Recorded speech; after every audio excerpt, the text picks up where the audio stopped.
ਗੁਰੂ ਖਾਲਸਾ ਸਾਧ ਸੰਗਤ ਜੀਓ, ਫਤਿਹ ਗਜਾਓ। ਵਾਹਿਗੁਰੂ ਜੀ ਕਾ ਖਾਲਸਾ, ਵਾਹਿਗੁਰੂ ਜੀ ਕੀ ਫਤਿਹ। ਸੋ ਸਾਧ ਸੰਗਤ ਜੀ, ਆਪ ਸਾਰੇ ਹੀ ਬੜਭਾਗੇ ਹੋ ਜਿੱਥੇ ਅਕਾਲ ਪੁਰਖ ਵਾਹਿਗੁਰੂ ਪਾਰ ਬ੍ਰਹਮ ਪਰਮੇਸ਼ਰ ਦੇ ਸਰਗੁਣ ਸਰੂਪ ਦਸਵੇਂ ਗੁਰੂ ਨਾਨਕ ਕੋ ਮੂਲ ਉਪਾਰਨ ਦੇ ਵਾਸਤੇ ਅਵਤਾਰ ਧਾਰਿਆ, ਆਪਣਾ ਆਪ ਪ੍ਰਕਾਸ਼ ਕੀਤਾ। ਉਸ ਮਹਾਨ ਪਵਿੱਤਰ ਅਸਥਾਨ ਤਖਤ ਸ੍ਰੀ ਹਰਿਮੰਦਰ ਜੀ ਪਟਨਾ ਸਾਹਿਬ ਕਲਗੀਧਰ ਦਸਮੇਸ਼ ਪਿਤਾ ਜੀ ਦੀਆਂ ਖੁਸ਼ੀਆਂ ਪ੍ਰਾਪਤ ਕਰ ਰਹੇ ਹੋ। ਇਹੀ ਵੱਡਿਆਂ ਭਾਗਾਂ ਦੀ ਨਿਸ਼ਾਨੀ ਹੈ ਅਤੇ ਇਹ ਸਭ ਸਤਿਗੁਰੂ ਮਹਾਰਾਜ ਜੀ ਦੀ ਬਖਸ਼ਿਸ਼ ਰਹਿਮਤ ਦਾ ਸਦਕਾ ਹੈ। ਸੋ ਸਾਧ ਸੰਗਤ ਜੀ, ਇਸ ਸਮੇਂ ਗੁਰ ਇਤਿਹਾਸ ਦੀ ਲੜੀਵਾਰ ਕਥਾ ਚੱਲ ਰਹੀ ਹੈ। ਕਵੀਆਂ ਦੇ ਸਿਰਮੌਰ ਚੂੜਾਮਨ ਕਵੀ ਭਾਈ ਸਾਹਿਬ ਭਾਈ ਸੰਤੋਖ ਸਿੰਘ ਜੀ ਦੁਆਰਾ ਰਚਿਤ ਸ੍ਰੀ ਗੁਰਪ੍ਰਤਾਪ ਸੂਰਜ ਗ੍ਰੰਥ ਦੀ ਤੀਜੀ ਰਾਸ ਚੱਲ ਰਹੀ ਹੈ। ਧਰਮਸਾਲ ਵਿੱਚ ਆਏ ਹੋਏ ਥੱਕੇ ਹੋਏ ਅਭਿਆਗਤਾਂ ਦੇ ਤੱਤੇ ਜਲ ਦੇ ਨਾਲ ਚਰਨ ਧੋਂਦਾ, ਸਾਦਾ ਤਿਆਰ ਕਰਕੇ ਛਕਾਉਂਦਾ, ਸੌਣ ਲੱਗਿਆਂ ਮੁੱਠੀ ਚਾਪੀ ਕਰਦਾ, ਧਰਮਸਾਲ ਦੀ ਸਾਫ ਸਫਾਈ ਹਰ ਤਰ੍ਹਾਂ ਕਰਕੇ ਆਏ ਗਏ ਦੀ ਸੇਵਾ ਕਰਿਆ ਕਰਦਾ ਸੀ। ਅੰਮ੍ਰਿਤ ਵੇਲੇ ਉੱਠ ਕਰਕੇ ਭਾਈ ਸਾਹਿਬ ਭਾਈ ਗੁਰਦਾਸ ਜੀ ਦੀ ਬਾਣੀ ਦਾ ਜਾਪ ਕਰਿਆ ਕਰਦਾ ਸੀ। ਇੱਕ ਦਿਨ ਸਿੱਖਾਂ ਨੇ ਹਰਬੰਸ ਤਪੇ ਨੂੰ ਕਿਹਾ, ਭਾਈ ਗੁਰਦਾਸ ਦੀ ਬਾਣੀ ਪੜ੍ਹਨ ਵਿੱਚ ਕੀ ਹਰਜ ਹੈ? ਕਿਹਾ, ਇਹ ਕਵੀ ਦੀ ਬਾਣੀ ਹੈ। ਗੁਰਬਾਣੀ ਜੋ ਗੁਰਾਂ ਦੇ ਪਵਿੱਤਰ ਮੁਖਾਰ ਬਿੰਦ ਤੋਂ ਉਚਾਰਨ ਕੀਤੀ ਧੁਰ ਕੀ ਬਾਣੀ ਪੜ੍ਹਿਆ ਕਰ। ਉਹ ਸਾਰੇ ਮਿਲ ਕਰਕੇ ਆਏ, ਗੁਰੂ ਅਰਜਨ ਦੇਵ ਪਾਤਸ਼ਾਹ ਜੀ ਦੇ ਪਾਸ ਬੇਨਤੀ ਕੀਤੀ। ਗਰੀਬ ਨਿਵਾਜ ਇਹ ਸਿੱਖ ਕਹਿੰਦੇ ਹਨ ਕਿ ਤੂੰ ਭਾਈ ਨੇ ਕਿਹਾ ਭਾਈ ਗੁਰਦਾਸ ਜੀ ਦੀ ਬਾਣੀ ਸ੍ਰੀ ਗੁਰੂ ਗ੍ਰੰਥ ਸਾਹਿਬ ਜੀ ਦੇ ਕੁੰਜੀ ਰੂਪ ਹੈ। ਗੁਰੂ ਗ੍ਰੰਥ ਸਾਹਿਬ ਜੀ ਤਾਲਾ ਰੂਪ ਹਨ, ਭਾਈ ਗੁਰਦਾਸ ਜੀ ਦੀਆਂ 12 ਕੁੰਜੀ ਰੂਪ ਹਨ। ਪੰਚਮ ਪਿਤਾ ਜੀ ਨੇ ਆਪ ਇਹ ਵਰ ਦਿੱਤਾ ਸੀ। ਜਦੋਂ ਸ੍ਰੀ ਗੁਰੂ ਗ੍ਰੰਥ ਸਾਹਿਬ ਜੀ ਦੀ ਸੰਪੂਰਨਤਾ ਕਰਵਾਈ, ਭਾਈ ਗੁਰਦਾਸ ਜੀ ਪਾਸੋਂ ਲਿਖਵਾਈ ਤੇ ਕਿਹਾ ਕਿ ਸੁਣਿਆ ਕਿ ਤੁਸੀਂ ਵੀ ਕੁਝ ਬਾਣੀ ਉਚਾਰੀ ਹੈ, ਉਹ ਯੋਗ ਥਾਂ ਦੇਖ ਕੇ ਗ੍ਰੰਥ ਸਾਹਿਬ ਵਿੱਚ ਉਹ ਦਰਜ ਕਰ ਦਿਓ। ਭਾਈ ਗੁਰਦਾਸ ਜੀ ਨਿਮਰਤਾ ਸਹਿਤ ਹੱਥ ਜੋੜ ਕੇ ਬੇਨਤੀ ਕਰਨ ਲੱਗੇ, ਗਰੀਬ ਨਿਵਾਜ, ਮੈਂ ਤੁਝ ਬੁੱਧੀ ਵਾਲਾ ਇਨਸਾਨ ਨਾ ਕਰ ਦਿੱਤਾ। ਤੀਜੀ ਵਾਰੀ ਗੁਰੂ ਸਾਹਿਬ ਨੇ ਕਿਹਾ, ਚੰਗਾ ਭਾਈ, ਤੇਰੀ ਬਾਣੀ ਸ੍ਰੀ ਗੁਰੂ ਗ੍ਰੰਥ ਸਾਹਿਬ ਜੀ ਦੀ ਕੁੰਜੀ ਹੋਵੇਗੀ। ਸ੍ਰੀ ਗੁਰੂ ਗ੍ਰੰਥ ਸਾਹਿਬ ਜੀ ਦੇ ਅਰਥ ਭਾਵ ਨੂੰ ਸਮਝਣ ਵਾਸਤੇ ਤੇਰੀ ਬਾਣੀ ਜੋ ਪੜ੍ਹੇਗਾ ਉਸ ਨੂੰ ਸਮਝ ਆਵੇਗੀ। ਸੋ ਕੁੰਜੀ ਦਾ ਖਿਤਾਬ ਦਿੱਤਾ, ਜਿਸ ਵਿੱਚ ਹਰੀ ਅਤੇ ਗੁਰੂ ਦੀ ਪ੍ਰਸ਼ੰਸਾ ਉਹ ਬਾਣੀ ਪੜ੍ਹਨੀ ਚਾਹੀਦੀ ਹੈ। 3 ਤਰ੍ਹਾਂ ਦੀ ਬਾਣੀ ਕਥਨ ਕੀਤੀ। ਪੰਚਮ ਪਿੱਛੀ ਬਾਣੀ ਜਿਸ ਨੂੰ ਕਹਿੰਦੇ ਹਨ। ਦੂਜੀ ਮੱਧਮ ਬਾਣੀ ਕਵੀਆਂ ਦੀ ਬਾਣੀ, ਭਾਈ ਗੁਰਦਾਸ ਜੀ, ਨੰਦ ਲਾਲ ਜੀ ਆਦਿਕਾਂ ਦੀ ਰਚੀ ਹੋਈ ਇਹ ਮੱਧਮ ਬਾਣੀ ਹੈ। ਤੇ ਸਾਗਤ ਪੁਰਸ਼ਾਂ ਦੀ ਹੰਕਾਰੀਆਂ ਵਿਕਾਰੀਆਂ ਦੀ ਜੋ ਬਾਣੀ ਰਚੀ ਹੋਈ ਹੈ ਉਹ ਨੀਚ ਬਾਣੀ ਹੈ, ਉਹ ਨਹੀਂ ਪੜ੍ਹਨੀ ਚਾਹੀਦੀ ਹੈ। ਨੀਚ ਬਾਣੀ ਦੇ ਪੜ੍ਹਨੇ ਕਰਕੇ ਮਤ ਨੀਵੀਂ। ਸਾਰਿਆਂ ਨੇ ਗੁਰੂ ਕਾ ਹੁਕਮ ਮੰਨ ਲਿਆ, ਉਸੇ ਤਰ੍ਹਾਂ ਕਰਨ ਲੱਗੇ। ਬਹੁਤ ਸਾਰੇ ਗੁਰੂ ਕੇ ਸਿੱਖ ਗੁਰੂ ਸਾਹਿਬ ਜੀ ਦੇ ਚਰਨ ਸਰਨ ਵਿੱਚ ਆ ਕੇ ਸਵਾਲ ਕਰਦੇ ਹਨ, ਗੁਰੂ ਸਾਹਿਬ ਜੀ ਉੱਤਰ ਦਿੰਦੇ ਹਨ। ਉਹ ਗੁਰੂ ਸਾਹਿਬ ਜੀ ਦਾ ਉਪਦੇਸ਼ ਸੁਣ ਕੇ ਕਮਾਈ ਕਰਕੇ ਆਪਣਾ ਮਨੁੱਖਾ ਜਨਮ ਸਫਲ ਕਰਦੇ ਹਨ। ਅੱਜ ਦੇ ਪ੍ਰਕਰਨ ਅੰਦਰ ਜਿਸ ਤਰ੍ਹਾਂ ਗੁਰੂ ਕੇ ਪਿਆਰੇ ਸਿੱਖ ਆ ਕੇ ਔਰ ਗੁਰੂ ਸਾਹਿਬ ਜੀ ਦੇ ਚਰਨਾਂ 'ਚ ਅਰਦਾਸ ਬੇਨਤੀ ਕਰਨਗੇ, ਗੁਰੂ ਸਾਹਿਬ ਜੀ ਕੀ ਉੱਤਰ ਦਿੰਦੇ ਹਨ। ਆਓ ਅਗਲੀ ਕਥਾ ਸਰਵਣ ਕਰਨ ਦੇ ਲਈ ਆਪੋ ਆਪਣੀਆਂ ਮਨੋਬਿਰਤੀਆਂ ਨੂੰ ਇਕਾਗਰ ਕਰੀਏ। ਗੁਰ ਕੀ ਮੂਰਤ ਮਨ ਮਹਿ ਧਿਆਨ, ਗੁਰ ਕੈ ਸ਼ਬਦ ਮੰਤਰ ਮਨ ਮਾਨ, ਰਸਨਾ ਪਵਿੱਤਰ ਕਰੀਏ। ਸਾਰੇ ਮਾਈ ਗਜ ਵੱਜ ਕੇ ਆਖੀਏ, ਸਤਿਨਾਮ ਗੁਰੂ ਜੀ। ਆਨੰਦ ਮੁਰਾਰੀ ਸੁਮਤ ਮਹਾਨੀ। ਸੋ ਸਾਧ ਸੰਗਤ ਜੀ, ਕਵੀਆਂ ਦੇ ਸਿਰਮੌਰ ਚੂੜਾਮਨ ਕਵੀ ਭਾਈ ਸਾਹਿਬ ਭਾਈ ਸੰਤੋਖ ਸਿੰਘ ਜੀ ਅਗਲੀ ਕਥਾ ਵਰਣਨ ਕਰ ਰਹੇ ਹਨ। एक गुरु का सिख अनंत ते मुरारी। सुमत महानी श्रेष्ठ मत वाले महान गुरु के सिख, महापुरख सिख आत्म ज्ञानी। जो महापुरुष आत्म ज्ञानी सिख सन। राओ सिख मिल कलियाना और बिंद्रा जाति है तो एक भाई कल्याणा सिख। आलम चंद हांडा जो उचारा और आलम चंद हांडा जाति है, हांडा जाति दा भाई आलम हरी सतगुरु गरीब निवाज। देह उपदेश हरख दुख पारा और अत्यंत शोभा वाला प्रसन्नता दे सहित सानू उपदेश देना करो। शरण परे सब करह उदारा। ਅਸੀਂ ਸਾਰੇ ਆਪ ਜੀ ਦੇ ਚਰਨਾਂ ਦੀ ਸ਼ਰਨ ਗ੍ਰਹਿਣ ਕੀਤੀ ਹੈ, ਚਰਨਾਂ ਦੀ ਸ਼ਰਨ ਵਿੱਚ ਆਏ ਹਾਂ। ਸ਼ਰਨ ਪਰੇ ਕੀ ਰਾਖ ਦਇਆਲਾ, ਨਾਨਕ ਤੁਮਰੇ ਬਾਲ ਗੋਪਾਲਾ। ਅਸੀਂ ਆਪ ਜੀ ਦੇ ਬਾਲ ਗੋਪਾਲ ਹਾਂ, ਬਾਲ ਬੱਚੇ ਹਾਂ। ਆਪ ਜੀ ਦੇ ਚਰਨਾਂ ਦੀ ਸ਼ਰਨ ਵਿੱਚ ਆਏ ਹਾਂ। ਕਿਰਪਾ ਕਰਕੇ ਆਪਣੀ ਸ਼ਰਨ ਵਿੱਚ ਰੱਖਣਾ ਕਰੋ। ਰਾਖੋ ਆਪਣੀ ਸ਼ਰਨ ਪ੍ਰਭ ਮੋਹਿ ਕਿਰਪਾ ਧਾਰੇ। ਸੇਵਾ ਕਛੂ ਨਾ ਜਾਣਉ ਨੀਚ ਮੂਰਖਾਰੇ। ਮਾਨ ਕਰਉ ਤੁਧ ਉਪਰੇ ਮੇਰੇ ਪ੍ਰੀਤਮ ਪਿਆਰੇ। हम अपराधी सद भूलते तुम बख्शणहा। करहो सबदि को नित अभ्यासा। हे भाई गुर सिखो निता प्रति गुर शब्द दा अभ्यास करो। सिख संतन की सेवा धरिया है। सिख अते संतां दी सेवा करो। जल ढोवो, पखा फेरो, चक्की च पीसण पीसो। ये सारी सेवा करो। सतनाम को सिमरन करिया है। सतनाम वाहिगुरू ने यूं कहा। हम जब शब्द सुनह दे काना। हे गुरु गरीब निवाज, ਜਦੋਂ ਅਸੀਂ ਸਾਰੇ ਕੰਨ ਦੇ ਕੇ ਗੁਰ ਸ਼ਬਦ ਸੁਣਦੇ ਹਾਂ ਤਬ ਮਨ ਨਿਮਰ ਸਿਮਰ ਸਤਨਾਮ। ਉਸ ਵੇਲੇ ਸਤਨਾਮ ਵਾਹਿਗੁਰੂ ਦਾ ਸਿਮਰਨ ਕਰਕੇ ਮਨ ਨੀਵਾ ਹੋ ਜਾਂਦਾ ਹੈ। ਉਨ ਵਿਵਹਾਰ ਕਰਹਿ ਜਬ ਧਾਮ। ਫਿਰ ਜਦੋਂ ਆਪਣੇ ਘਰਾਂ ਵਿੱਚ ਜਾ ਕਰਕੇ ਕਾਰ ਵਿਹਾਰ ਕਰਦੇ ਹਾਂ, ਦੁਨਿਆਵੀ ਕਾਰ ਵਿਹਾਰ ਜਦੋਂ ਕਰਦੇ ਹਾਂ, ਵਿਸਰ ਜਾਤ ਨਹਿ ਚਿਤ ਮਹਿ ਰਹਿ। ਉਹ ਸਾਰੀ ਗੱਲ ਭੁੱਲ ਜਾਂਦੀ ਹੈ, ਚਿਤ ਚੇਤੇ ਨਹੀਂ ਰਹਿੰਦਾ। ਸੁਨ ਸਤਿਗੁਰ ਤਿਨ ਸੋ ਤਬ ਕਹੈ। ਸੁਣ ਕੇ ਉਹਨਾਂ ਦੇ ਤਾਈ ਸਤਿਗੁਰੂ ਅਰਜਨ ਦੇਵ ਮਹਾਰਾਜ ਇਉਂ ਕਹਿਣ ਲੱਗੇ। ਆਜਹੁ ਤੁਮਾਰੇ ਉਰ ਅਭਿਆਸ। ਅਜੇ ਤੱਕ ਤੁਹਾਡੇ ਹਿਰਦੇ ਵਿੱਚ ਸੰਸਾਰਕ ਕਾਰ ਵਿਹਾਰਾਂ ਦਾ ਅਭਿਆਸ ਦ੍ਰਿੜ ਹੋ ਚੁੱਕਿਆ ਹੈ। ਨਹ ਦਿਰੜੋ ਭਇਓ ਕਰਹੁ ਨਿਰਜਾਸ। ਤੁਸੀਂ ਨਿਰਣਾ ਕਰਕੇ ਦੇਖੋ, ਅਜੇ ਨਾਮ ਦਾ ਅਭਿਆਸ ਗੁਰ ਸ਼ਬਦ ਦਾ ਅਭਿਆਸ ਦ੍ਰਿੜ ਨਹੀਂ ਹੋਇਆ। ਸੰਸਾਰਕ ਕਾਰ ਵਿਹਾਰਾਂ ਦਾ ਵੀ ਅਭਿਆਸ ਦ੍ਰਿੜ ਹੈ ਤੁਹਾਡੇ ਹਿਰਦੇ ਵਿੱਚ। ਅਨੇਕ ਜਨਮ ਦੁਰਮਤ ਵਿਵਹਾਰਾ। ਅਨੇਕ ਜਨਮਾਂ ਤੱਕ ਖੋਟੀ ਮਤ ਦੇ ਸਹਿਤ ਵਿਵਹਾਰ ਕਰਦੇ ਰਹੇ। ਸੋ ਅਭਿਆਸ ਪਲ ਬਲੀ ਉਰ ਧਾਰਾ। ਉਹ ਬਲੀ ਅਭਿਆਸ ਤੁਸਾਂ ਨੇ ਅਜੇ ਤੱਕ ਹਿਰਦੇ ਵਿੱਚ ਧਾਰਨ ਕੀਤਾ ਹੋਇਆ ਹੈ। ਦਿਓ ਅਲਪ ਹੀ ਨਹੀਂ ਪ੍ਰਕਾਸ਼ਾ। ਇਹ ਥੋੜਾ ਹੀ ਅਭਿਆਸ ਹੋਇਆ ਹੈ, ਬਹੁਤਾ ਅਭਿਆਸ ਦ੍ਰਿੜ ਨਹੀਂ ਹੋਇਆ। ਹੌਲੀ ਹੌਲੀ ਜਦੋਂ ਅਭਿਆਸ ਦ੍ਰਿੜ ਹੋ ਜਾਵੇਗਾ ਤੇ ਮਨ ਦੀ ਸਾਰੀ ਵਾਸਨਾ ਦੂਰ ਹੋ ਜਾਵੇਗੀ।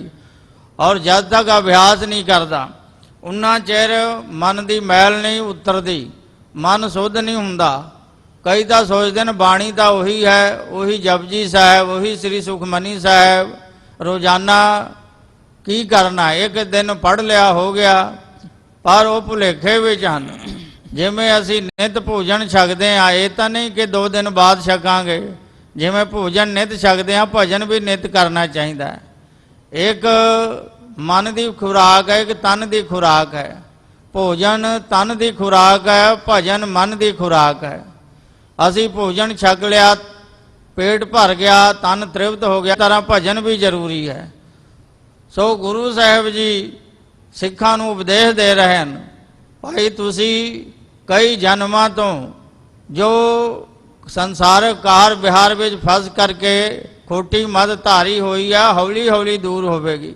ਗੁਰ ਸ਼ਬਦ ਦੀ ਕਮਾਈ ਤਾਂ ਹੁਣੇ ਹੁਣੇ ਤੁਸੀਂ ਕਰਨਾ ਸ਼ੁਰੂ ਕੀਤਾ ਹੈ। ਜਦੋਂ ਅਭਿਆਸ ਦ੍ਰਿੜ ਹੋਵੇਗਾ ਤਾਂ ਇਸ ਦਾ ਫਲ ਮਿਲੇਗਾ।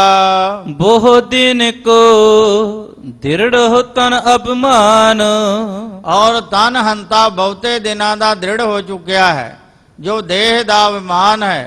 इस तन धन को क्या गरबैया, राम नाम काहे न दृढ़िया। राम नाम ਨੂੰ ਦ੍ਰਿੜ ਕਿਉਂ ਨਹੀਂ ਕਰਦੇ।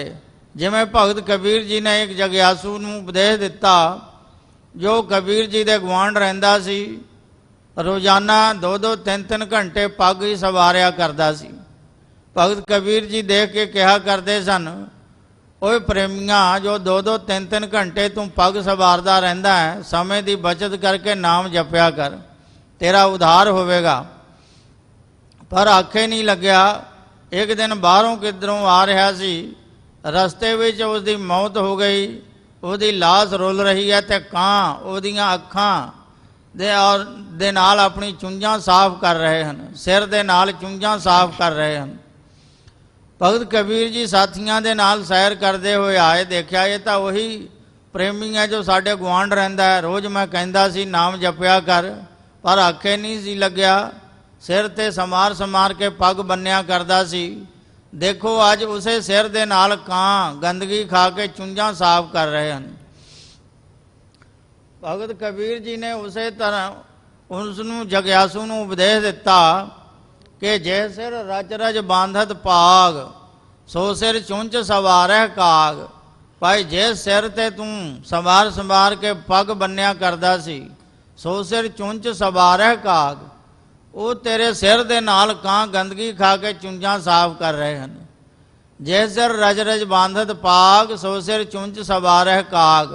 ਇਸ ਤਨ ਧਨ ਕੋ ਕਿਆ ਗਰਬਈਆ, ਰਾਮ ਨਾਮ ਕਾਹੇ न दृढ़िया। कहत कबीर सुनो मन मेरे, यही हवाल होएंगे तेरे। यही हाल तेरा भी होना है जो आज एदा होया। कबीर पारोसी के जो हुआ तू अपने भी जान। जो आज गुआंढियां दा हाल होया है, यही हाल तेरा भी होना है। सो गुरु साहिब जी उपदेश बख्शिश कर रहे हैं, भाई कई जन्मां दा तन हंता दा अभ्यास दृढ़ हो चुकिया है। सन सन उलट विधि कैसे, और हौली हौली किसे विधि दे नाल ये जदों बिरती उल्टेगी।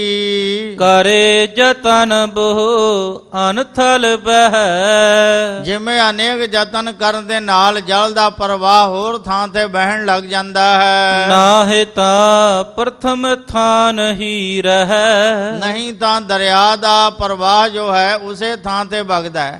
जे जतन करके ओदा रुख मोड़ दईए ਤੇ ਹੋਰ ਪਾਸਿਓਂ ਵਗਣ ਲੱਗ ਜਾਂਦਾ ਹੈ, ਨਹੀਂ ਤਾਂ ਉਸੇ ਥਾਂ ਤੇ ਵਗਦਾ ਰਹਿੰਦਾ ਹੈ। ਪੂਰਬ ਕਰੀਐ ਮਨ ਨੀਵਾਨ। ਗੁਰੂ ਸਾਹਿਬ ਜੀ ਸਿੱਖਾਂ ਨੂੰ ਉਪਦੇਸ਼ ਦੇ ਰਹੇ ਹਨ, ਸਭ ਤੋਂ ਪਹਿਲਾਂ ਮਨ ਨੂੰ ਨੀਵਾਂ ਕਰੋ।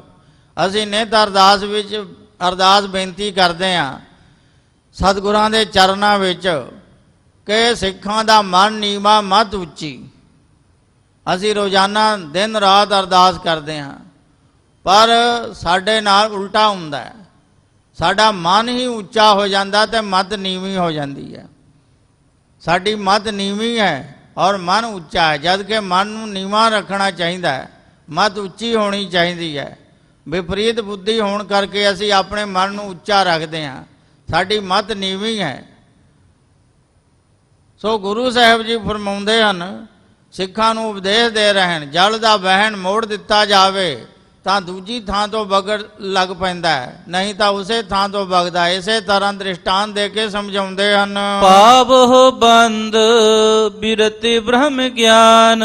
ਇਸ ਬਿਰਤੀ ਨੂੰ ਬ੍ਰਹਮ ਗਿਆਨ ਰੂਪੀ ਬੰਨ ਪਾਉਣਾ ਕਰੋ, ਰੋਕਾ ਪਾਉਣਾ ਕਰੋ।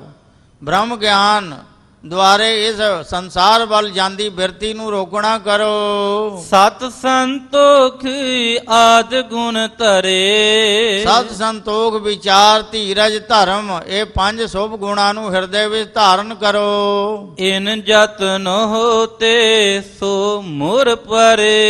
ਇਹਨਾਂ ਯਤਨਾਂ ਦੇ ਕਰਨ ਨਾਲ ਉਹ ਫਿਰ ਬਿਰਤੀ ਮੁੜ ਪੈਂਦੀ ਹੈ। ਸੰਸਾਰ ਵੱਲ ਜੋ ਬਿਰਤੀ ਜਾ ਰਹੀ ਸੀ, ਉਹ ਮੁੜ ਕੇ ਉਲਟ ਕੇ ਨਿਰੰਕਾਰ ਵੱਲ ਚਲੀ ਜਾਂਦੀ ਹੈ। ਉਹ ਬਿਰਤੀ ਨਿਰੰਕਾਰ ਦੇ ਨਾਲ ਜੁੜ ਜਾਂਦੀ ਹੈ। ਜਬ ਪਰਵਾਹ ਇਤ ਦਿਸ ਕੋ ਭਇਓ। ਜਦੋਂ ਜਲ ਦਾ ਪ੍ਰਵਾਹ ਇਸ ਤਰਫ ਹੋ ਜਾਂਦਾ, ਇਸੇ ਤਰ੍ਹਾਂ ਸੰਸਾਰ ਵੱਲੋਂ ਬਿਰਤੀ ਉਲਟ ਕਰਕੇ ਔਰ ਦੂਜੀ ਦਿਸ਼ਾ ਵੱਲ ਚੱਲ ਪੈਂਦੀ ਹੈ। ਬੋਹਰ ਉਪਾਏ ਨਾ ਕੁਛ ਰਹਿ ਗਇਓ। ਫਿਰ ਉਸ ਨੂੰ ਕੋਈ ਉਪਾਅ ਯਤਨ ਕਰਨਾ ਰਹਿ ਨਹੀਂ ਜਾਂਦਾ। ਜਿਸ ਨੇ ਇੱਕ ਨਾਮ ਦਾ ਅਭਿਆਸ ਕਰ ਲਿਆ ਉਸ ਨੂੰ ਹੋਰ ਕਰਮ ਕਾਂਡ ਕਰਨ ਦੀ, ਹੋਰ ਕੋਈ ਸਾਧਨ ਕਰਨ ਦੀ ਲੋੜ ਨਹੀਂ ਪੈਂਦੀ।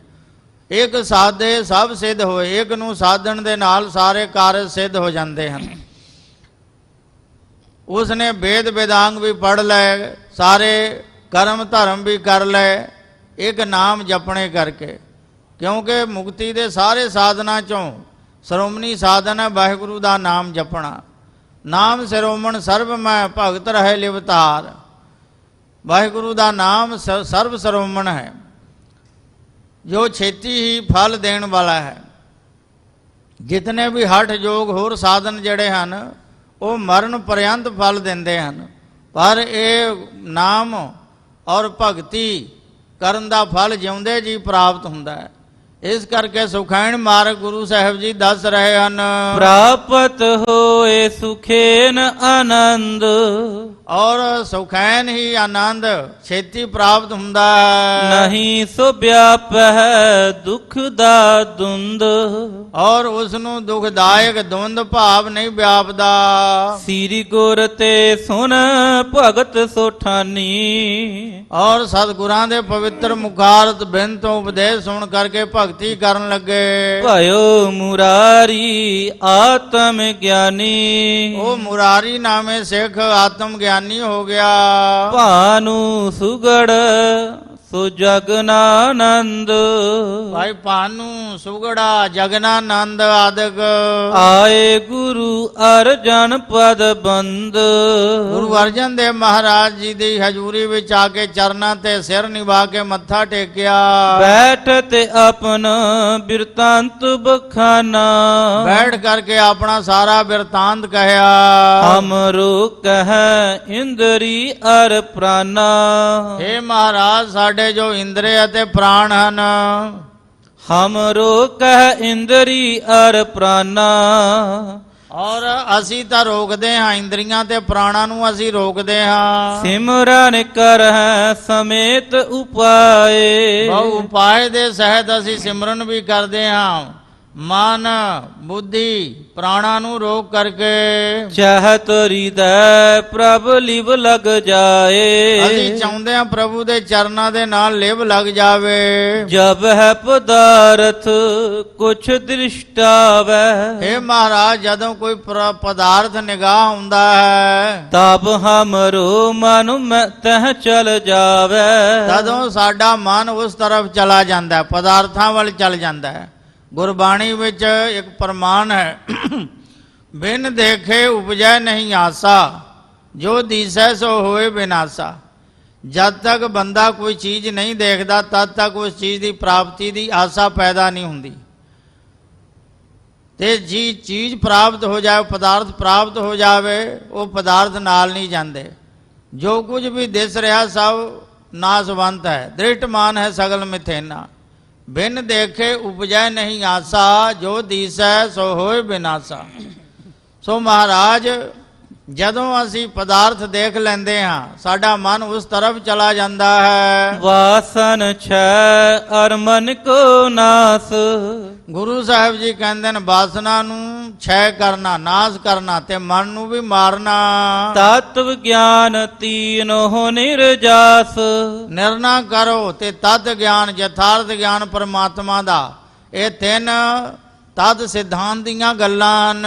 ਵਾਰ ਵਾਰ ਅਭਿਆਸ ਹੋ ਇਨਕੋ। ਬਾਰੰਬਾਰ ਇਨ੍ਹਾਂ ਤਿੰਨਾਂ ਦਾ ਅਭਿਆਸ ਦ੍ਰਿੜ ਕਰੋ। ਕਰ ਹੋ ਜਤਨ ਨਿਤ ਗਹੀਐ ਮਨ ਕੋ। ਯਤਨ ਕਰਕੇ ਮਨ ਨੂੰ ਫੜਨਾ ਕਰੋ। ਜੋ ਮਨ ਇੱਧਰ ਉੱਧਰ ਭੱਜਾ ਫਿਰਦਾ ਹੈ, ਭੱਜਦੇ ਦੌੜਦੇ ਮਨ ਨੂੰ ਰੋਕ ਕੇ ਫੜ ਕੇ ਰੱਖੋ। ਚੂੜਾਮਨ ਕਵੀ ਭਾਈ ਸਾਹਿਬ ਭਾਈ ਸੰਤੋਖ ਸਿੰਘ ਜੀ ਨੇ ਸ੍ਰੀ ਗੁਰਪ੍ਰਤਾਪ ਸੂਰਜ ਗ੍ਰੰਥ ਵਿੱਚ ਇੱਕ ਬਹੁਤ ਸੁੰਦਰ ਦ੍ਰਿਸ਼ਟਾਂਤ ਦਿੱਤਾ ਹੈ ਕਿ ਤੰਬੇਲੇ ਵਿੱਚ ਬੱਧਾ ਹੋਇਆ ਘੋੜਾ ਜੇ ਰਾਤ ਨੂੰ ਖੁੱਲ੍ਹ ਜਾਵੇ, ਖੜਕਾ ਹੋਣ ਤੇ ਘੋੜੇ ਦੀ ਰਾਖੀ ਕਰਨ ਵਾਲਾ ਫੜ ਲਵੇ ਤਾਂ ਕਾਬੂ ਵਿੱਚ ਆ ਜਾਂਦਾ ਹੈ। ਜੇ ਢਿੱਲ ਮੱਠ ਕੀਤੀ, ਦੇਰ ਕੀਤੀ ਤਾਂ ਘੋੜਾ ਕਿਤੇ ਦਾ ਕਿਤੇ ਭੱਜ ਜਾਏਗਾ, ਹੱਥ ਨਹੀਂ ਆਏਗਾ। ਇਸੇ ਤਰ੍ਹਾਂ ਇਹ ਮਨ ਘੋੜੇ ਦੀ ਨਿਆਈ ਹੈ। ਜਿਵੇਂ ਚੰਚਲ ਘੋੜਾ ਹੁੰਦਾ, ਇਸੇ ਤਰ੍ਹਾਂ ਇਹ ਚੰਚਲ ਮਨ ਹੈ। ਅਸੀਂ ਬਾਣੀ ਪੜ੍ਹਦੇ ਹਾਂ, ਇਹ ਚੰਚਲ ਮਨ ਬਾਣੀ ਚੋਂ ਨਿਕਲ ਜਾਂਦਾ ਹੈ। ਤੁਗ ਹੋਰ ਹੈ, ਅਸੀਂ ਹੋਰ ਹੀ ਉਚਾਰਨ ਕਰੀ ਜਾਂਦੇ ਹਾਂ, ਕਿਉਂਕਿ ਮਨ ਗੁਰਬਾਣੀ ਵਿੱਚ ਸਥਿਤ ਨਹੀਂ ਹੈ। ਮਨ ਦਸੋਂ ਦਿਸ਼ਾਵਾਂ ਵਿੱਚ ਫਿਰ ਰਿਹਾ ਹੈ, ਇੱਧਰ ਉੱਧਰ ਭਟਕ ਰਿਹਾ ਹੈ। ਇਸ ਕਰਕੇ ਕੁਛ ਦਾ ਕੁਛ ਉਚਾਰਨ ਹੋ ਰਿਹਾ ਹੈ। ਮਨ ਇਕਾਗਰ ਨਹੀਂ, ਇਸ ਕਰਕੇ ਸ਼ੁੱਧ ਉਚਾਰਨ ਨਹੀਂ ਹੁੰਦਾ। ਸੋ ਯਤਨ ਕਰਕੇ ਮਨ ਨੂੰ ਫੜ ਕੇ ਰੱਖਣਾ ਚਾਹੀਦਾ ਹੈ। ਸੁਨ ਬੇਨਤੀ ਸਤਿਗੁਰ ਸੋ ਠਾਨੀ। ਔਰ ਸੁਣ ਕਰਕੇ ਸਤਿਗੁਰਾਂ ਦੇ ਤਾਈ, ਸਤਿਗੁਰਾਂ ਦੇ ਚਰਨਾਂ 'ਚ ਸਿੱਖਾਂ ਨੇ ਬੇਨਤੀ ਕੀਤੀ, ਦੇਹ ਉਪਦੇਸ਼ ਕਰੋ ਮੁਖ ਬਾਣੀ। ਆਪਣੇ ਪਵਿੱਤਰ ਮੁਖਾਰ ਬਿੰਦੋਂ ਬਾਣੀ ਉਚਾਰ ਕੇ ਸਾਨੂੰ ਉਪਦੇਸ਼ ਦੇਣਾ ਕਰੋ। ਜਿਸ ਤੇ ਮਨ ਕੋ ਹਮ ਠਹਿਰਾਵੈ। ਜਿਸ ਉਪਦੇਸ਼ ਨੂੰ ਸੁਣ ਕਰਕੇ ਅਸੀਂ ਆਪਣੇ ਮਨ ਨੂੰ ਠਹਿਰਾ ਲਈਏ, ਰੋਕ ਲਈਏ। ਜਿਉ ਮੰਦਰ ਕੋ ਥਾਮੈ ਥੰਮਨ, ਤਿਉ ਗੁਰ ਕਾ ਸ਼ਬਦ ਮਨੈ ਹਸਥੰਮਨ। ਜਿਵੇਂ ਮੰਦਰ ਨੂੰ ਟਿਕਾਉਣ ਵਾਸਤੇ ਥੰਮਲਿਆਂ ਦੀ ਲੋੜ ਪੈਂਦੀ ਹੈ, ਇਸੇ ਤਰ੍ਹਾਂ ਮਨ ਮੰਦਰ ਨੂੰ ਟਿਕਾਉਣ ਵਾਸਤੇ ਗੁਰਸ਼ਬਦ ਦੀ ਲੋੜ ਹੁੰਦੀ ਹੈ। हे ਮਹਾਰਾਜ, ਆਪਣੇ ਮੁਖਾਰ ਬਿੰਦ ਤੋਂ ਉਪਦੇਸ਼ ਬਖਸ਼ਿਸ਼ ਕਰੋ, ਜਿਸ ਕਰਕੇ ਅਸੀਂ ਆਪਣੇ ਮਨ ਨੂੰ ਠਹਿਰਾ ਲਈਏ। ਆਤਮ ਗਿਆਨ ਮੁਕਤ ਦਾ ਪਾਵੈ। ਜੋ ਜਿਸ ਕਰਕੇ ਆਤਮ ਗਿਆਨ ਦੇ ਸਹਿਤ ਮੁਕਤੀ ਨੂੰ ਪਾ ਲਈਏ। ਗਿਆਨ ਤੋਂ ਬਿਨਾ ਮੁਕਤੀ ਦੀ ਪ੍ਰਾਪਤੀ ਨਹੀਂ ਹੁੰਦੀ। ਸਰਦਾ ਬਿਨਾ ਗਿਆਨ ਨਹੀਂ, ਗਿਆਨ ਬਿਨਾ ਮੁਕਤੀ ਨਹੀਂ ਮਿਲਦੀ। ਸ੍ਰੀ ਅਰਜਨ ਤਬ ਜਤਨ ਬਖਾਨਾ। ਸਤਿਗੁਰੂ ਅਰਜਨ ਦੇਵ ਮਹਾਰਾਜ ਜੀ ਨੇ ਤਦੋਂ ਯਤਨ ਉਪਾਵ ਦੱਸਿਆ। ਮਨ ਕੋ ਹੈ ਤੁਰੰਗ ਇਹ ਪ੍ਰਾਨਾ। ਇਹ ਪ੍ਰਾਣ ਜੋ ਹਨ, ਇਹ ਮਨ ਦਾ ਘੋੜਾ ਹੈ। ਪ੍ਰਾਣ ਮਨ ਦਾ ਘੋੜਾ ਹੈ। ਮਨ ਰੂਪੀ ਰਾਜੇ ਦਾ ਇਹ ਪ੍ਰਾਣਾ ਰੂਪੀ ਘੋੜਾ ਹੈ। ਇਨ ਤੇ ਚਪਲ ਹੋਤ ਨਹਿ ਥਿਰੈ। ਔਰ ਇਨਾ ਕਰਕੇ ਪ੍ਰਾਣਾ ਰੂਪ ਘੋੜਾ ਚੰਚਲ ਹੁੰਦਾ ਰਹਿੰਦਾ ਹੈ ਔਰ ਸਥਿਤ ਨਹੀਂ ਰਹਿੰਦਾ। ਪ੍ਰਾਨ ਪ੍ਰਥਮ ਤੋ ਅੰਤਰ ਬਰੈ। ਜੋ ਪ੍ਰਾਣ ਪਹਿਲਾਂ ਤਾਂ ਸਰੀਰ ਦੇ ਅੰਦਰ ਹੁੰਦੇ ਹਨ। ਪ੍ਰਾਣ ਅਪਾਨ ਬਿਆਨ ਸਮਾਨ ਉਦਾਨ, ਇਹ 5 ਪ੍ਰਕਾਰ ਦੇ ਪ੍ਰਾਣ ਹਨ। ਪ੍ਰਾਣ ਵਾਯੂ, ਅਪਾਨ ਵਾਯੂ, ਸਮਾਨ ਵਾਯੂ, ਉਦਾਨ ਵਾਯੂ, ਬਿਆਨ ਵਾਯੂ। 5 ਪ੍ਰਕਾਰ ਦੇ ਹੋਰ ਵਾਯੂ ਹਨ। 10 ਤਰ੍ਹਾਂ ਦੀ ਵਾਯੂ ਕਥਨ ਕੀਤੀ ਹੈ। ਸੋ ਮੁੱਖ ਪ੍ਰਾਣ ਵਾਯੂ ਹੈ। ਸੋ ਪ੍ਰਾਣ ਜਦੋਂ ਅੰਦਰ ਪ੍ਰਵੇਸ਼ ਹੁੰਦਾ, ਅੰਦਰ ਸਰੀਰ ਦੇ ਸਥਿਤ ਹੁੰਦਾ ਹੈ। ਬੋਹਰ ਉਤਿਥ ਉਪਰ ਕੋ ਆਵੈ। ਸਾਡੇ ਸਰੀਰ ਚੋਂ ਇਹ ਅਪਾਨ ਵਾਯੂ ਜਦੋਂ ਉੱਪਰ ਨੂੰ ਉੱਠਦਾ ਹੈ, ਜਦੋਂ ਵਾਯੂ ਉੱਪਰ ਨੂੰ ਉੱਠਦਾ ਹੈ, ਉਸ ਵੇਲੇ ਮਨ ਚੰਚਲ ਹੁੰਦਾ ਹੈ। ਉਠਤ ਸਮੇਂ ਮਨ ਕੋ ਚਪਲਾਵੈ। ਔਰ ਪ੍ਰਾਣ ਜਦੋਂ ਅਪਾਨ ਵਾਯੂ ਉੱਪਰ ਨੂੰ ਉੱਠਦੀ ਹੈ ਤੇ ਮਨ ਨੂੰ ਚੰਚਲ ਕਰ ਦਿੰਦੀ ਹੈ। ਤਾਂ ਤੇ ਤਿਰਕੁਟੀ ਪ੍ਰਾਨ ਟਿਕਾਵੋ। ਇਸ ਕਰਕੇ ਪ੍ਰਾਣਾਂ ਨੂੰ ਤਿਰਕੁਟੀ, ਪਰਵੱਟਿਆਂ ਦੇ ਵਿਚਕਾਰਲੀ ਅਸਥਾਨ ਜੋ ਜਗ੍ਹਾ ਹੈ, ਦੋਨੇ ਪਰਵੱਟਿਆਂ ਦੇ ਵਿਚਕਾਰ, ਜਿਸ ਨੂੰ ਦਸਮ ਦਵਾਰ ਕਹਿੰਦੇ ਨੇ, ਇਸੇ ਨੂੰ ਤਿਰਕੁਟੀ ਆਖਿਆ ਹੈ।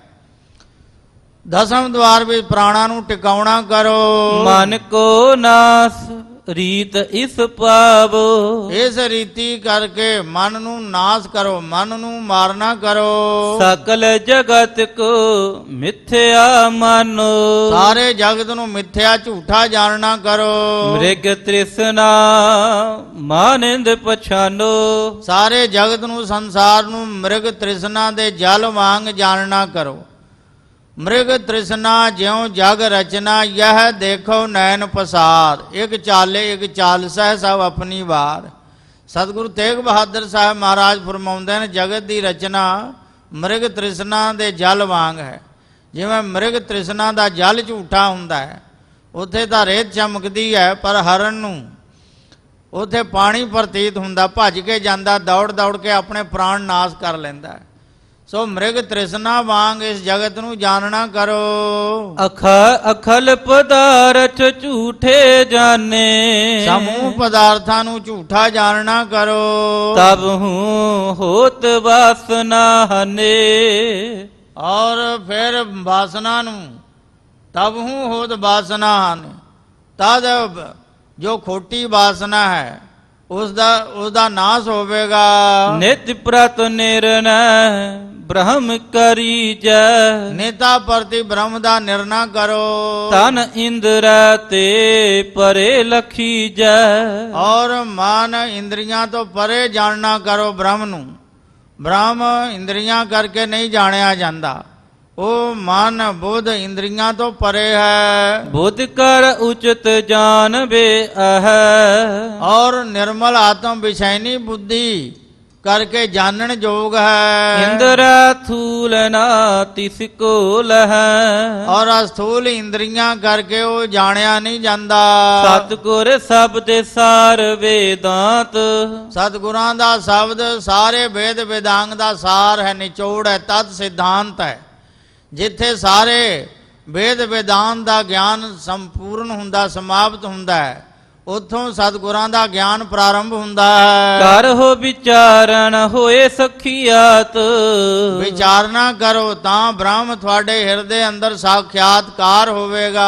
ਛੈ ਹੋਏ ਵਾਸਨ ਮਨ ਹੈ ਵਿਨਾਸ਼, ਮਨ ਦੀ ਵਾਸਨਾ ਮਨ ਵਿੱਚ ਹੀ ਨਾਸ ਹੋ ਜਾਵੇਗੀ। ਤੀਰਥ ਆਤਮ ਗਿਆਨ ਪ੍ਰਕਾਸ਼, ਔਰ ਆਤਮ ਗਿਆਨ ਦਾ ਪ੍ਰਕਾਸ਼ ਹੋ ਜਾਵੇਗਾ ਹਿਰਦੇ ਅੰਦਰ। ਇਹ ਸਹਾਇਕ ਆਪਸ ਮਾਹੀ, ਔਰ ਇਸ ਤਰ੍ਹਾਂ ਸਾਰੇ ਸਹਾਇਕ ਹੋਣਗੇ। ਔਰ ਇਹ ਸਹਾਇਕ ਆਪਸ ਮਾਈ, ਇਹ ਆਪਸ 'ਚ ਸਹਾਇਕ ਹਨ ਔਰ ਸਹਾਇਤਾ ਕਰਨਗੇ ਤੁਹਾਡੀ। ਜੀਵਨ ਮੁਕਤ ਜੋ ਧਾਰੈ ਪਾਹੀ, ਜੋ ਜੀਵਨ ਮੁਕਤੀ ਨੂੰ ਧਾਰਦੇ ਹਨ। ਜੋ ਜੀਵਨ ਮੁਕਤ ਕਿਸ ਨੂੰ ਕਿਹਾ ਹੈ? ਪੰਚਮ ਪਿਤਾ ਜੀ ਨੇ ਸ੍ਰੀ ਸੁਖਮਨੀ ਸਾਹਿਬ ਦੀ ਅਸ਼ਟਪਦੀ ਵਿੱਚ ਉਚਾਰਨ ਕੀਤਾ ਹੈ। ਪ੍ਰਭ ਕੀ ਆਗਿਆ ਆਤਮ ਹਿਤਾਵੈ, ਜੀਵਨ ਮੁਕਤ ਸੋਗ ਕਹਾਵੈ। ਤੈਸਾ ਹਰਕ ਤੈਸਾ ਉਹ ਸੋਗ, ਸਦਾ ਅਨੰਤ ਹੈ ਨਹੀਂ ਵਿਯੋਗ। ਤੈਸਾ ਸੁਵਰਨ ਤੈਸੀ ਉਸ ਮਾਟੀ, ਤੈਸਾ ਅੰਮ੍ਰਿਤ ਤੈਸੀ ਬਿਖ ਖਾਟੀ। ਤੈਸਾ ਮਾਨ ਤੈਸਾ ਅਵਮਾਨ, ਤੈਸਾ ਰੰਗ ਤੈਸਾ ਰਾਜਾਨ। ਜੋ ਵਰਤਾਏ ਸਾਈ ਜੁਗਤ, ਨਾਨਕੋ ਪੁਰ ਕਹੀਐ ਜੀਵਨ ਮੁਕਤ।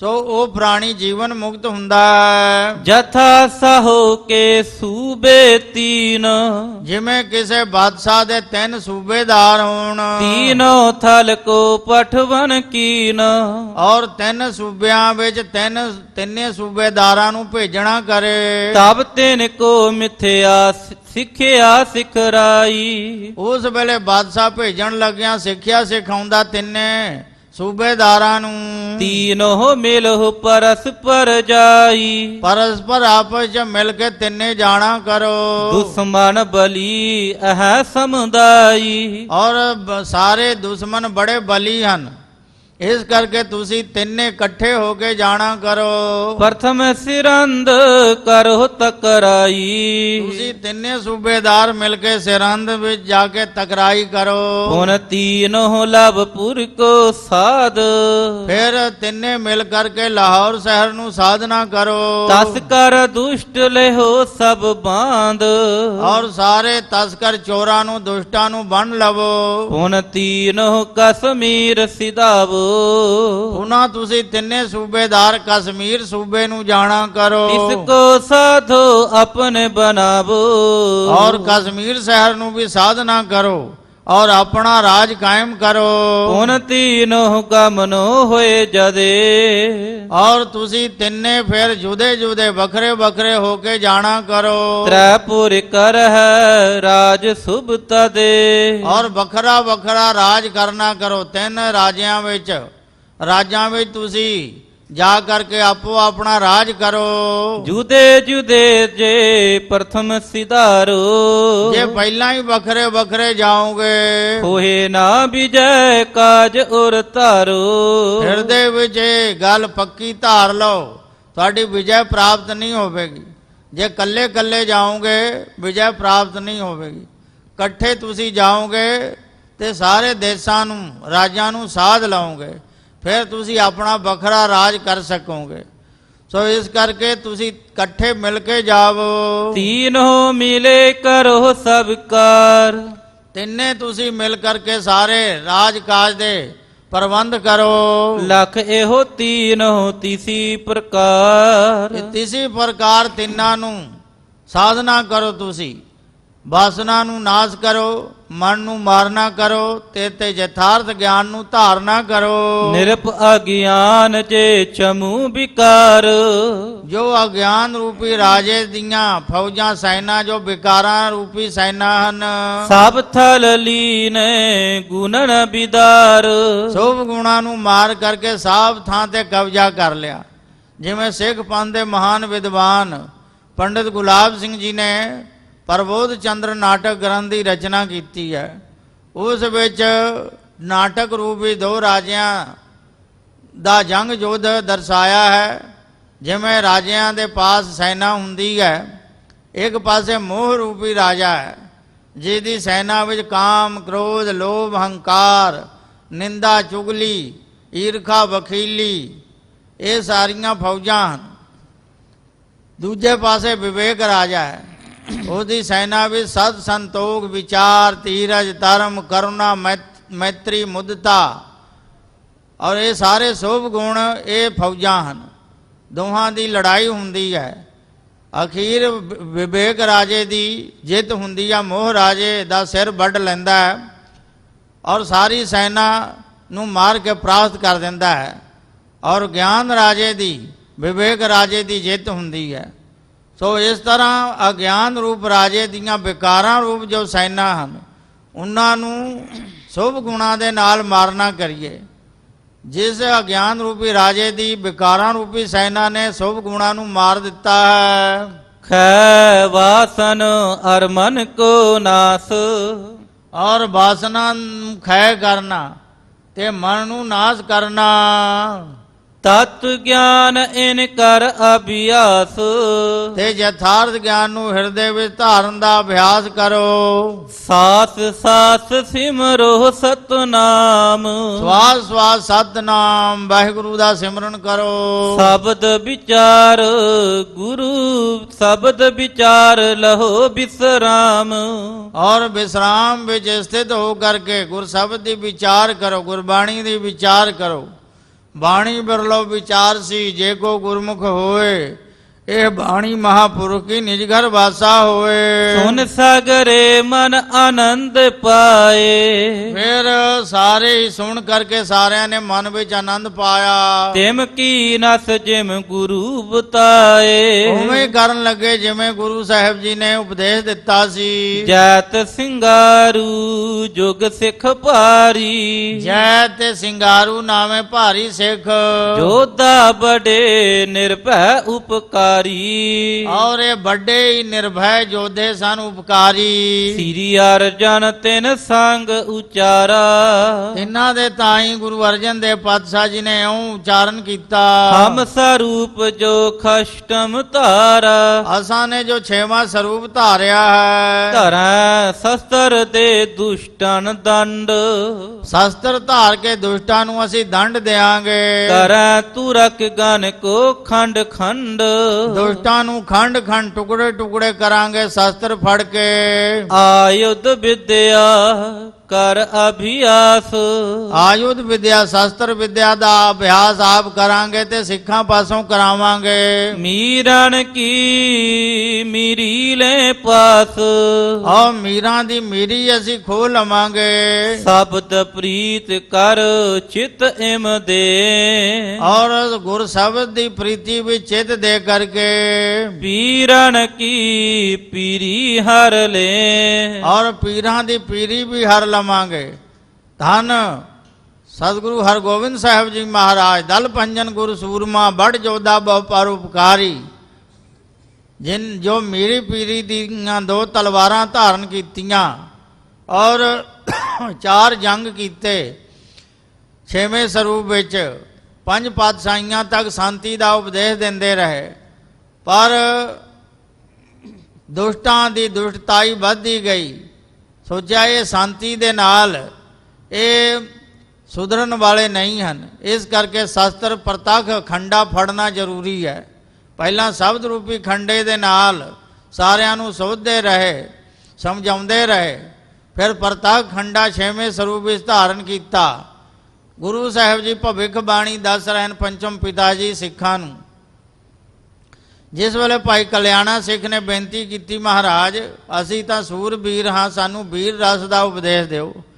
ਕਹਿੰਦੇ ਸਾਡੇ ਪਾਸ ਤਾਂ ਸ਼ਾਂਤੀ ਵਾਲਾ ਉਪਦੇਸ਼ ਹੈ, ਜੇ ਵੀਰ ਰਸ ਦਾ ਉਪਦੇਸ਼ ਸੁਣਨਾ ਹੈ ਤੇ ਛੇਵੇਂ ਗੁਰੂ ਦੇ ਪਾਸ ਜਾਓ, ਉਹ ਤੁਹਾਨੂੰ ਵੀਰ ਰਸ ਦਾ ਉਪਦੇਸ਼ ਦੇਣਗੇ।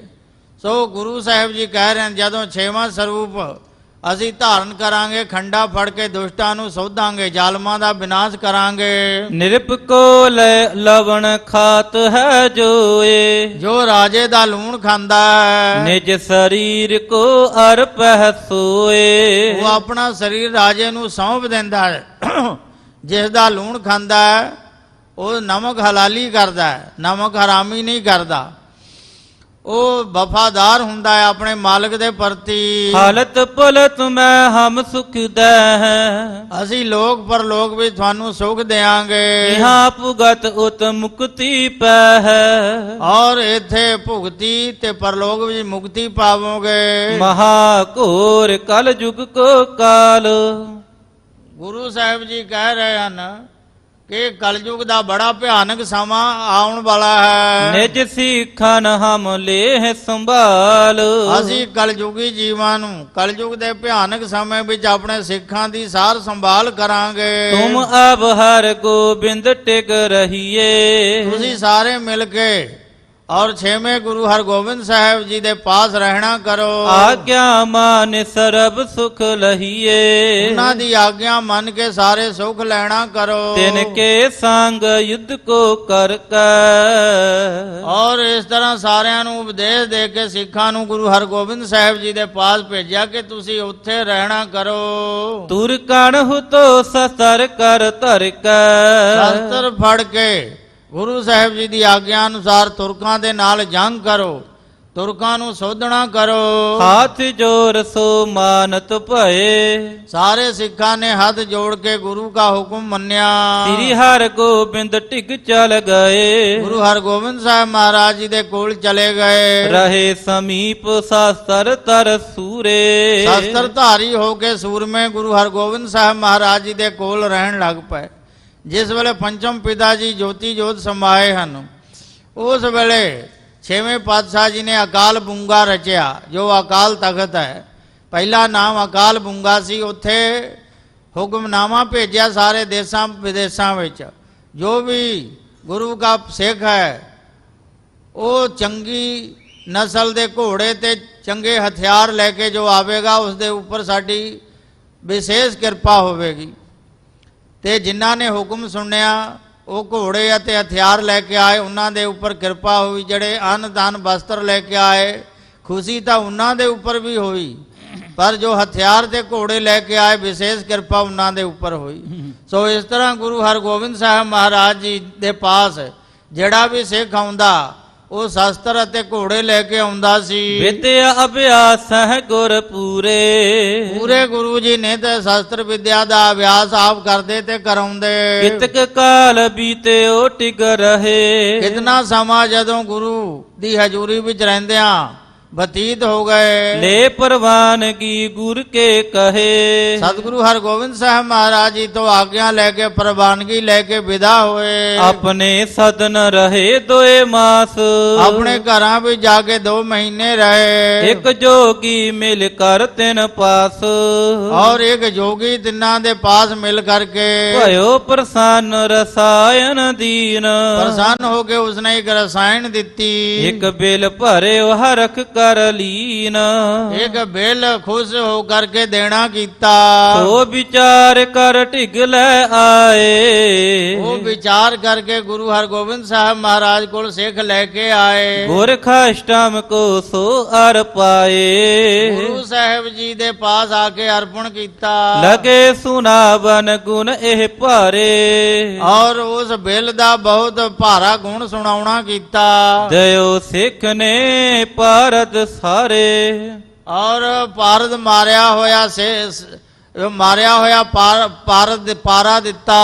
52 ਤੋਲੇ ਰੱਤੀ ਪਾਉ 52 ਤੋਲੇ ਤਾਂਬੇ ਵਿੱਚ ਰੱਤੀ ਭਰ ਇਹ ਮਾਰਿਆ ਹੋਇਆ ਪਾਰਾ ਪਾਇਆ ਹੋਇਆ ਹੈ। ਸੁੰਦਰ ਕੰਚਨ ਕਰਤ ਸੁਆਉ ਔਰ ਸੁੰਦਰ ਤਾਂਬੇ ਨੂੰ ਸੋਨਾ ਬਣਾ ਦਿੰਦਾ ਹੈ। ਇੱਕ ਚਾਵਰ ਭਰ ਨਰ ਜੇ ਖਾਵੇ ਇੱਕ ਚਾਵਲ ਭਰ ਜੇ ਮਨੁੱਖ ਖਾ ਲਵੇ ਮਾਰਿਆ ਹੋਇਆ ਪਾਰਾ ਉਦਾ ਸਵਾ ਮਣ ਕੀ ਹੋਏ ਜਾਵੇ ਉਹਦੀ ਭੁੱਖ 1.25 ਮਣ ਅਨਾਜ ਦੀ ਹੋ ਜਾਵੇਗੀ।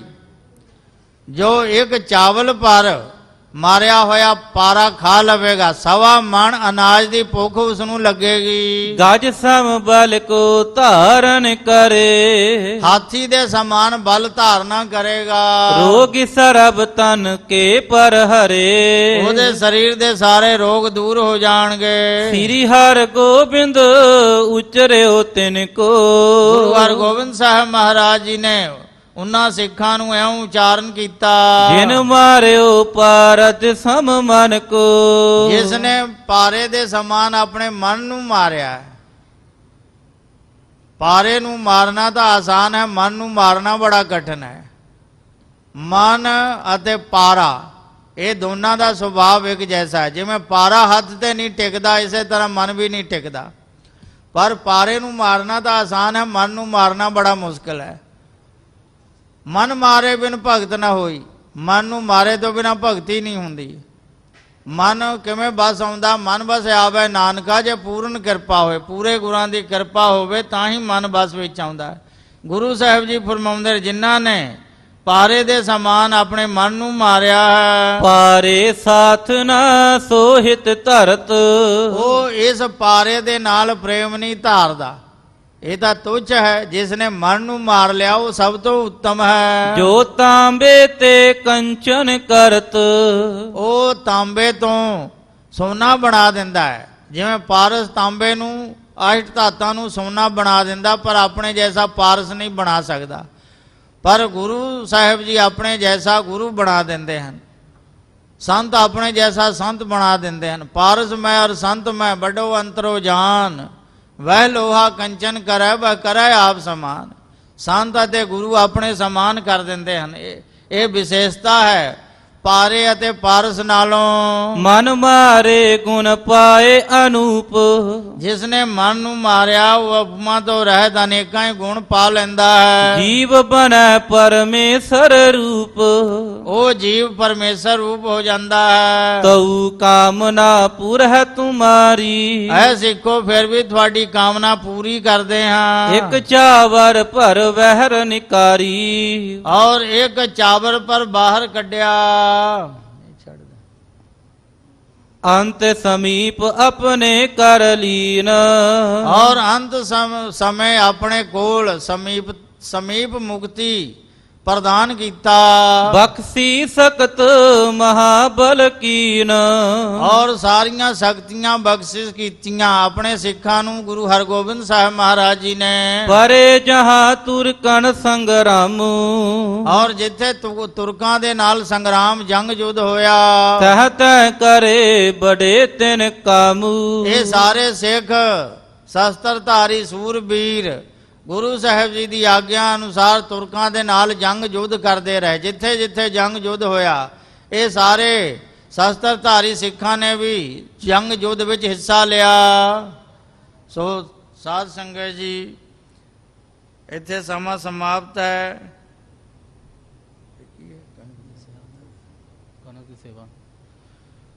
ਸੋ ਅਗਲੀ ਕਥਾ ਅਗਲੇ ਪ੍ਰਕਰਨ ਅੰਦਰ ਆਪਾਂ ਕੱਲ ਨੂੰ ਸਰਵਣ ਕਰਾਂਗੇ। ਆਓ ਅਖੀਰਲੀਆਂ ਪੰਕਤੀਆਂ ਪੜ੍ਹ ਕੇ ਸਮਾਪਤੀ ਕਰੀਏ। ਅਤ ਸਮੀਪ ਆਪਣੇ ਕਰ ਲੀਨ ਬਖਸ਼ੀ ਸਕਤ ਮਹਾਬਲ ਕੀਨ ਪਰੇ ਜਹਾਂ ਤੁਰਕਨ ਸੰਗਰਾਮ ਤਹ ਤੈ ਕਰੇ ਬੜੇ ਤਿਨ ਕਾਮ। ਵਾਹਿਗੁਰੂ ਜੀ ਕਾ ਖਾਲਸਾ ਵਾਹਿਗੁਰੂ ਜੀ ਕੀ ਫਤਿਹ।